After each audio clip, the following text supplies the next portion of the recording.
America అధ్యక్షుడు అంటే powerful, ప్రపంచానికి పెద్దన్న, కను సైగలతో అన్ని చేసేయాలి. కానీ ప్రస్తుతం అమెరికాను అందరూ లైట్ తీసుకుంటున్నారు.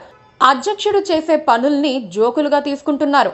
ఆయన తీరుతో అమెరికా నవ్వుల పాలవుతోంది. ఇతర దేశాలపై పన్నులు విధించడమే కాదు, యుద్ధాన్ని ఆపానని తనకు తాను క్లెయిమ్ చేసుకోవడం కూడా నవ్వుల పాలు చేస్తోంది. యుద్ధాన్ని ట్రంపే ఆపారని చెప్పేవాళ్ళు లేరు, కానీ ఆయన మాత్రం చెప్పుకుంటున్నారు. థాయిలాండ్, కాంబోడియా మధ్య యుద్ధ పరిస్థితుల్ని తానే ఆపేశానని ట్రంప్ ప్రకటించుకున్నారు. భారత్ పాక్ యుద్ధాన్ని తానే ఆపానని ఇప్పటికీ ఓ 30 సార్లు చెప్పుకొనుంటారు. ఇజ్రాయెల్, ఇరాన్ మధ్య యుద్ధం విషయంలోనూ ఇదే చెబుతారు. రోజు అదే మెడల్లా ఇలాంటివి తన మెడలో వేసుకొని తిరుగుతూనే ఉంటారు. కానీ ఎవ్వరూ అమెరికా అధ్యక్షుడు ట్రంప్ జోక్యం వల్లనే యుద్ధం ఆపేశామని ఒక్కరంటే ఒక్కరూ చెప్పడం లేదు.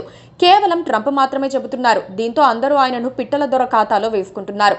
అమెరికా అధ్యక్షుడు ఇటీవలి కాలంలో పలు దేశాల మధ్య ఏర్పడిన ఘర్షణల విషయంలో కాల్పుల విరమణ పాటించబోతున్నారని ట్రంప్ ముందే ప్రకటిస్తున్నారు. తన ట్రూత్ సోషల్ మీడియా ఖాతాలో ఈ విషయాన్ని ప్రకటిస్తున్నారు. తర్వాత అదే నిజమవుతోంది.